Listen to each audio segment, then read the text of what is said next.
Hi, welcome back to she's flowers. ഇന്നത്തെ recipe കോഴി നിറച്ച് പൊരിച്ചതാണ്. ചിക്കനുള്ളിൽ ഫില്ലിങ്സ് ഒക്കെ വെച്ച് പൊരിച്ചെടുത്തത്. ഇനി 2 ചെറിയ ചിക്കനാണ് ഞാൻ എടുത്തേക്കുന്നത്. ചിക്കനിലേക്ക് മസാല തേക്കണം. നന്നായിട്ട് മസാല പുരട്ടി ഒരു ഫുൾ ഡേ വയ്ക്കണം. ഫുൾ ഡേ വേണമെന്നില്ല, നമുക്ക് ഫുൾ ഡേ വയ്ക്കാൻ പറ്റുമെങ്കിൽ ഫുൾ ഡേ വയ്ക്കാം. 1 ടീസ്പൂൺ ഫുള്ള് അല്ലെങ്കിൽ 1.5 ടീസ്പൂൺ മുളക് പൊടി, മീറ്റ് മസാല 1 ടീസ്പൂൺ, മഞ്ഞൾപ്പൊടി 1/2 ടീസ്പൂൺ, തൈര് 1 ടീസ്പൂൺ. ചെറിയ ടീസ്പൂൺ എടുത്തുകൊണ്ടാണ് 2 പ്രാവശ്യം ഇടുന്നത്. 1 ടീസ്പൂൺ തൈര്, പിന്നെ കുരുമുളക് പൊടി 1 teaspoon, garam masala powder 1/2 teaspoon. പിന്നെ വേണ്ടത് കോൺഫ്ലോർ ആണ്. കോൺഫ്ലോർ 2 ടീസ്പൂൺ ചേർക്കാം. ഇതെല്ലാം നന്നായിട്ട് മസാല അതിൽ കോട്ട് ചെയ്തിരിക്കാനാണ് കോൺഫ്ലോർ ചേർക്കുന്നത്. ഇനി ഇതിലേക്ക് ആവശ്യത്തിന് ഉപ്പ് ചേർക്കാം. ഇത് നന്നായിട്ട് മിക്സ് ചെയ്തെടുക്കണം. ജിഞ്ചർ ഗാർലിക് പേസ്റ്റാണ്, അത് 1 ടീസ്പൂൺ ചേർത്തിട്ടുണ്ട്.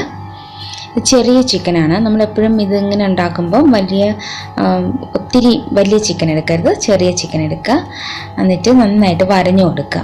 നല്ല കഴുകി വൃത്തിയാക്കി വെള്ളമൊക്കെ നന്നായിട്ട് കളഞ്ഞിട്ട് ചിക്കനിൽ നന്നായിട്ട് വരഞ്ഞു കൊടുക്കുക. വരയുമ്പം മൊത്തത്തിൽ കീറിപ്പോവാതെ നോക്കണം. അതിൻ്റെ മുകൾ ഭാഗം മാത്രം വരയുക, ഗ്യാപ്പ് വരരുത്. അപ്പം നമ്മൾ ഈ നിറയ്ക്കുന്ന മസാലയൊക്കെ പുറത്ത് ചാടി വരും. അതുകൊണ്ട് അത് ശ്രദ്ധിച്ച് വേണം വരയാൻ. ഇനി വരയിട്ട് കൊടുക്കുക എല്ലാ സ്ഥലത്തും.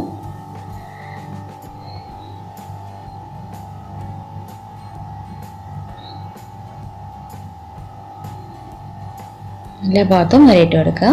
ഇനി ചിക്കൻ മാരിനേറ്റ് ചെയ്ത് നമ്മൾ കുറേ സമയം വയ്ക്കണം, എന്നാലും അതിലേക്ക് മസാല നന്നായിട്ട് പിടിക്കുള്ളൂ. നമ്മൾ മാരിനേറ്റ് ചെയ്ത ഉടനെ തന്നെ ഫ്രൈ ചെയ്യരുത്. ഇതിപ്പം ഒരു 3 മണിക്കൂറെങ്കിലും അത് മാരിനേറ്റ് ചെയ്ത് ഫ്രിഡ്ജിൽ സൂക്ഷിക്കുക. അല്ലെങ്കിൽ ഒരു ഫുൾ ഡേ വെച്ചാലും കുഴപ്പമില്ല. എല്ലാം നന്നായിട്ട് ഇതുപോലെ വരഞ്ഞെടുത്തിട്ട് കുറച്ച് നാരങ്ങാനീര് ഒഴിച്ചു കൊടുക്കാം. അരമുറി നാരങ്ങാനീര് നന്നായിട്ട് ഈ ചിക്കനിലേക്ക് ഒഴിച്ചു കൊടുത്തിട്ടുണ്ട്.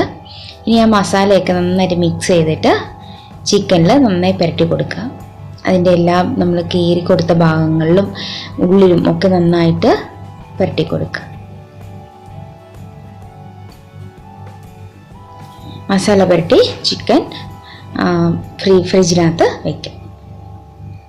ഇനി ഇതിലേക്ക് ഉള്ളിൽ നിറയ്ക്കാനുള്ള മസാല റെഡിയാക്കണം. അപ്പം അതിനു വേണ്ടി സവാള, മുട്ട, തക്കാളി, ജിഞ്ചർ ഗാർലിക് ഇത്രയും സാധനം എടുത്തിട്ടുണ്ട്. ജിഞ്ചറും ഗാർലിക്കും കുറച്ച് ചെറിയ പീസ് അത് നന്നായിട്ട് ചോപ്പ് ചെയ്തിട്ട് ഫ്രൈ ചെയ്തെടുക്കണം, വഴറ്റിയെടുക്കണം. ഇതിലേക്ക് സവാള അരിഞ്ഞതും ചേർത്ത് വഴറ്റിയെടുക്കുക. മുട്ട പുഴുങ്ങിയിട്ട് മുറിച്ച് വയ്ക്കുക. മുട്ട ഫുള്ളായിട്ടും വയ്ക്കാം. ഇത് ചെറിയ ചിക്കൻ ആയതുകൊണ്ടാണ് ഇങ്ങനെ മുറിച്ച് വയ്ക്കുന്നത്. മുറിച്ച് വയ്ക്കുന്നതാണ് കുറച്ചുകൂടി ടേസ്റ്റ്. നന്നായിട്ടൊന്ന് വഴറ്റിയെടുക്കുക.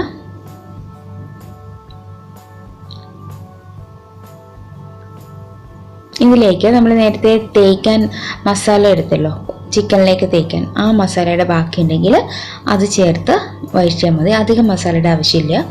അല്ലെങ്കിൽ നമ്മൾ മസാല ചേർത്തിട്ടാണ് ഉണ്ടാക്കുന്നതെങ്കിൽ മുളക് പൊടി, ഗരം മസാലപ്പൊടി, കുറച്ച് മല്ലിപ്പൊടി, മഞ്ഞൾപ്പൊടി, നമ്മൾ മസാലയ്ക്കൊക്കെ എടുക്കുന്ന അത്രയും ചെറിയതായിട്ട് എടുത്താൽ മതി. 1/2 ടീസ്പൂൺ വെച്ച് എടുത്താൽ മതി.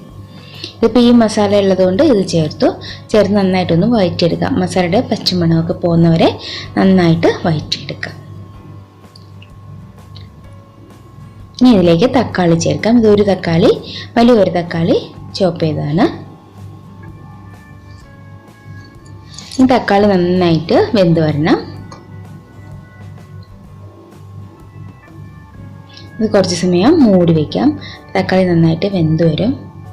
നന്നായിട്ട് വഴറ്റി എടുക്കുക.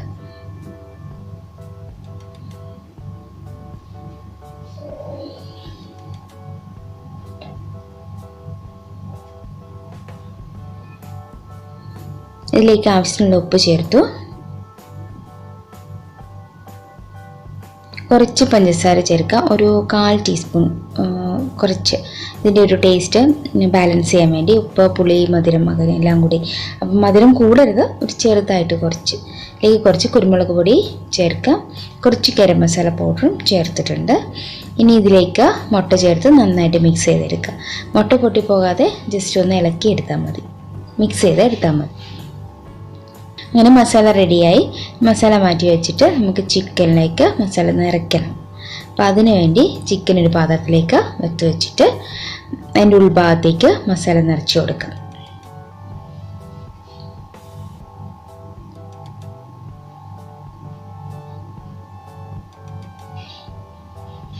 അതുപോലെ ചിക്കൻ്റെ ഉള്ളിലേക്ക് മസാല നിറച്ച് കൊടുക്കുക. നല്ലതുപോലെ ഫില്ല് ചെയ്ത് കൊടുക്കണം, ഗ്യാപ്പില്ലാതെ.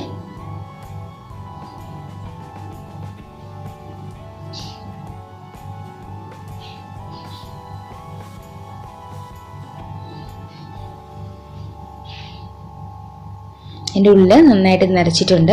ഇനി ആ ഗ്യാപ്പ് നമുക്ക് തുന്നിക്കെട്ടി വയ്ക്കാം. ഒരു സൂചി നൂലും എടുത്തിട്ട് തുന്നിക്കെട്ടി വയ്ക്കാം. അല്ലാതെ ഇത് നമ്മൾ അതിൻ്റെ കാല് രണ്ടും കൂടെ ചേർത്ത് വെച്ചാലും മതി. പക്ഷെ അങ്ങനെ വെക്കുമ്പോൾ ചിലപ്പോൾ അത് പോയിട്ടുണ്ടെങ്കിൽ ഈ ഫില്ലിങ്സ് മുഴുവനും പുറത്ത് ചാടിപ്പോവും. അപ്പം അതുകൊണ്ട് നമുക്ക് തുന്നിക്കെട്ടി വയ്ക്കാം, ഇപ്പോൾ പോകത്തില്ല. പിന്നെ മാത്രമല്ല, നന്നായിട്ട് മുരിഞ്ഞ് കിട്ടണമെങ്കിൽ കാലിങ്ങനെ സെപ്പറേറ്റ് ആയിട്ട് കിടക്കുന്നതാണ് നല്ലത്. അപ്പോൾ ഇതിങ്ങനെ തുന്നി വയ്ക്കുന്നതാണ് ബെറ്റർ. അപ്പോൾ ഇങ്ങനെ തുന്നി കൊടുക്കുക. എളുപ്പം തുന്നിയെടുക്കാവുന്നേ ഉള്ളൂ. തൊലികൾ ചേർത്ത് പിടിച്ച് തുന്നുക.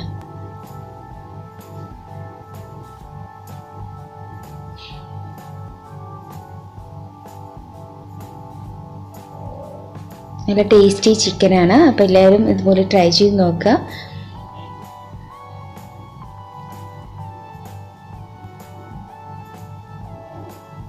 ഇതുപോലെ എല്ലാ ഭാഗവും തുന്നിയിട്ട് എടുക്കാം.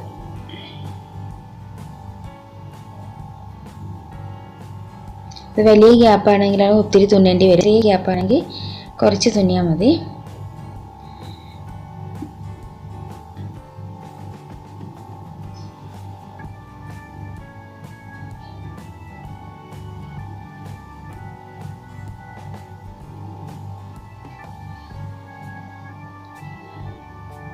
ഇങ്ങനെ 2 ചിക്കനും ഇങ്ങനെ ഫില്ല് ചെയ്ത് തുന്നിക്കെട്ടി എടുക്കാം.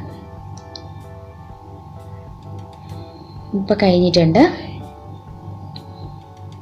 ഇനി നമുക്ക് ഒരു പാൻ അടുപ്പിൽ വെച്ച് എണ്ണ ഒഴിച്ച്, എണ്ണ ഫുള്ള് ഒഴിക്കൊന്നും വേണ്ട, അതിൻ്റെ ഒരു ഹാഫ് നിൽക്കുന്ന മാതിരി എണ്ണ ഒഴിച്ചാൽ മതി. എന്നിട്ട് എല്ലാ സൈഡും മറിച്ചിട്ട് മൊരിയിച്ചെടുക്കാം. നന്നായിട്ട് ചെറിയ തീയിൽ എല്ലാ ഭാഗവും തിരിച്ചും മറിച്ചും ഒക്കെ ഇട്ട് നന്നായിട്ട് ഫ്രൈ ചെയ്തെടുക്കുക. 2 ചിക്കനും ഒന്നിച്ചിടാം. പാൻ വലുതാണെങ്കിൽ 2 ചിക്കൻ ഒന്നിച്ചിടാം, അല്ലെങ്കിൽ ഓരോ ചിക്കനായിട്ട് ഫ്രൈ ചെയ്തെടുക്കുക. ഇപ്പോൾ ഒരു സൈഡ് മൊരിഞ്ഞ ശേഷം മറുവശിടുക. ഇങ്ങനെ ഓരോ സൈഡായിട്ട് തിരിച്ചും മറിച്ചു വിട്ട് മൊരിയിച്ചെടുക്കുക.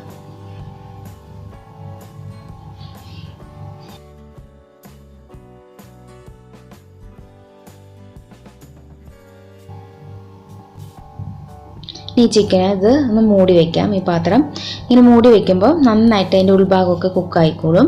അതിൻ്റെ ആവിയൊന്നും പുറത്ത് പോകുന്നില്ലല്ലോ. അപ്പോൾ നന്നായിട്ട് വേകും ചിക്കൻ. അങ്ങനെ വേവിച്ചെടുക്കുക. കണ്ടോ, ചിക്കൻ നന്നായിട്ട് വെന്തിട്ടുണ്ട്. ഇത് അധികം പ്രായമാകാത്ത കോഴിയാണ്, അപ്പോൾ പെട്ടെന്ന് വെന്ത് കിട്ടും. ഹാർഡല്ല, മാംസമൊക്കെ നല്ല സോഫ്റ്റ് ആയിരിക്കും. പിന്നെ നമ്മൾ തൈരൊക്കെ ചേർത്തിട്ടുള്ളതുകൊണ്ട് നല്ല സോഫ്റ്റ് ആയിരിക്കും ചിക്കൻ്റെ മാംസമൊക്കെ. ഇപ്പോൾ ഒരു ഭാഗം ഫ്രൈ ആയി വരുന്നിട്ടുണ്ട്, മറുഭാഗം തിരിച്ചിടാം.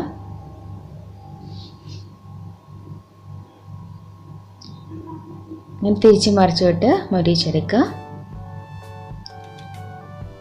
ഇനി ഇത് മൂടി വയ്ക്കാം.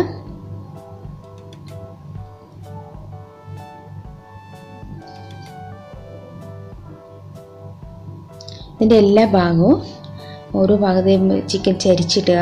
അങ്ങനെ ഓരോ ഭാഗം ഓരോ സൈഡും ചരിച്ചും മറിച്ചും ഒക്കെ ഇട്ട് ചിക്കനെ ഇരുത്തിയും കെടുത്തിയും ഒക്കെ നന്നായിട്ട് മൊരിയിച്ചെടുക്കുക. അപ്പോൾ നല്ല ഫ്രൈ ആയി വന്നിട്ടുണ്ട്. നമ്മളുടെ കോഴി നിറച്ച് പൊരിച്ചത് റെഡി ആയിട്ടുണ്ട്. പിന്നെ നമ്മൾ ചപ്പാത്തിയുടെ കൂടെയോ പൊറോട്ടയുടെ കൂടെയൊക്കെ കഴിക്കാൻ നല്ല അടിപൊളി ഡിഷാണ് ചിക്കൻ ഇങ്ങനെ ഉണ്ടാക്കുന്നത്. അപ്പോൾ നിങ്ങളെല്ലാം ട്രൈ ചെയ്ത് നോക്കുക. എൻ്റെ ചാനൽ ഇഷ്ടപ്പെട്ടാൽ സബ്സ്ക്രൈബ് ചെയ്യുക, ലൈക്ക് ചെയ്യുക, ഷെയർ ചെയ്യുക. ക്വാറൻറ്റൈൻ ടൈമിൽ വീട്ടിലിരുന്ന് ബോറടിക്കുമ്പോൾ നമുക്കൊക്കെ ട്രൈ ചെയ്യാവുന്ന ഒരു ഡിഷാണ്. അപ്പം എല്ലാവർക്കും ട്രൈ ചെയ്ത് നോക്കാവുന്ന ഡിഷാണ്. അപ്പോൾ എല്ലാവരും ട്രൈ ചെയ്യുമെന്ന് വിശ്വസിക്കുന്നു. ഇങ്ങനെ മുറിച്ചെടുക്കുക. നല്ല ഉണ്ടാകാത്ത ഫില്ലിങ്സൊക്കെ മുട്ടയൊക്കെ നല്ലതായിട്ട് പാകമായിട്ടുണ്ട്. നല്ല ടേസ്റ്റുമാണ്. അപ്പോൾ എല്ലാവരും ട്രൈ ചെയ്യുമെന്ന് വിശ്വസിക്കുന്നു. Have A nice day. Thanks for watching.